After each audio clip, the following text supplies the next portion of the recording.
Today is also the 100th anniversary of the bloodiest election day in American history. And in just a few hours, descendants of those victims will walk through a new exhibition at the Orange County Regional History Center to commemorate that day. Fox 35's Sydney Cameron is joining us there live this morning. Sydney, the History Center has a new exhibition. It's dedicated to the Ocoee Massacre. And the name of this exhibition is really poignant, Amy. Take a look. Yesterday, this was home, the Ocoee Massacre of 1920. This exhibition is powerful, thought-provoking, and painful to walk through. But that's what descendants of the Ocoee Massacre say we need to do. We need to learn from our past so we can start to move forward. The pain and the suffering, it's just really hard. Every year, Sharon Cooley McWhite says she relives the Ocoee Massacre of 1920. That was when her great-great-uncle, Julius July Perry, was lynched, and an unknown number of black people were killed after a black man tried to legally vote. And even though we were not physically there, but to play back in your mind and just to imagine what that exact day was like. A new exhibit at the Orange County Regional History Center, now dedicated to helping people understand a tragedy that has been intentionally hidden. I don't love that it's the 100th year mark and this is when we're doing this. This should have been done a long time ago.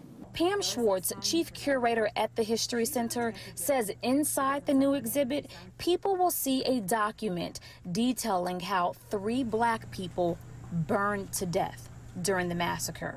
But there wasn't a lot of primary source documents to build the exhibit around. But like many of these events, there was intentional obfuscation. It's an act of white erasure, trying to erase this history by the white community, making sure records aren't kept, making sure that records get altered or records go missing. Instead, there's a wall with some 129 different accounts of the story. There's also an interactive map showing the rise and fall of black land ownership before and after the massacre, when blacks were forced to sell their property. Land worth an estimated $10 million now. We're going to continue researching this event for a very long time. And at the end of the day, we're still not going to know a lot of the facts. McWhite saying she hopes the exhibit is an educational tool to move us forward. That's part of the healing. Truth. No more lies.